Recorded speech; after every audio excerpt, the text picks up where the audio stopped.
This is Armin Reitz, one of our former classmates, come back into town, and it's good to have him here to meet with him and have lunch with him. So Armin, tell us some of your memories of school. Well, I mean, it sounds a little corny, but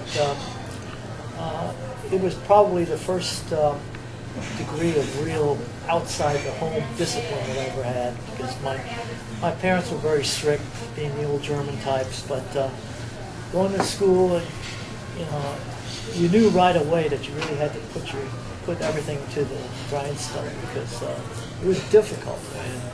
But I kind of got to know and understand the routine, and it was, after a while, it became so that I actually looked forward to it. Yeah.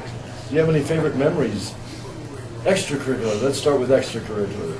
Are you talking about over and above school, or just at the school, right? Were you in any different organizations at school? I'll tell you what, I was pretty much of a loner, and I was a little shy, and so I didn't join a whole lot of things. I put my nose into the books a lot, and but what I really enjoyed, I got to know Mike Lowy very well. He and I became very fast friends. And, that's kind of lasted, and I was very pleased that we were able to find him again after all these years. So I think about that a lot.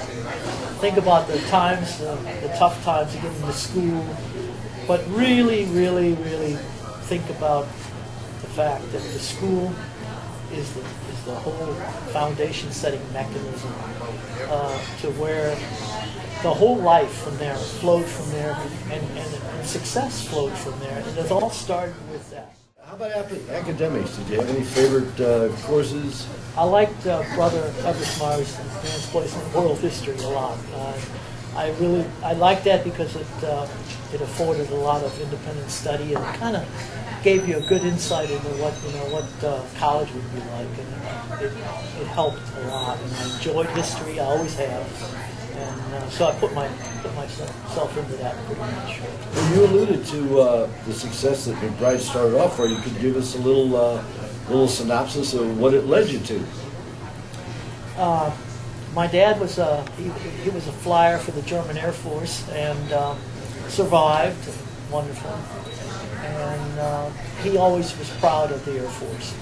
And I, at the time, was thinking about what I was going to do. And unfortunately, at University of St. Louis University, I was there in an accounting capacity. I didn't really like it, so the grades started slipping.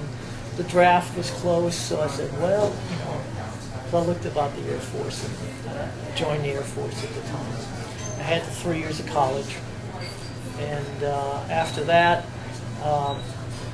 they put me down. I went to basic training at Lackland Air Force Base in Texas, and it was 4 weeks at the time because of the war. It wasn't very long. They needed to get people in and out of there. So then I went into weather, and I was stationed in Kansas City, Missouri, at downtown Federal Office Building, so they didn't close the entire 4 years I was there. But they allowed me to go back to school, so I went to UMKC there and got my degree, and then got orders for Scott Air Force Base in Illinois. From there, I was offered possibility to get into OSI and also to get my commission, so I did that, and joined OSI, which is the Office of Special Investigations. We did a lot of counterintelligence work, some counter-espionage work, and a lot of major felony type investigations. I was in there for 16 years and was interested in places like Germany and California, San Francisco, and Washington, D.C., did a lot of that. And then retired, and for the next 20 years I worked for the Air Force again as a civilian contractor, doing counter-chem bio type stuff where they're using weapons of mass destruction. I felt we made a difference there. And then in 2006 I decided that's all. I get to my favorite thing, which is dog rescue. That's what I've been doing.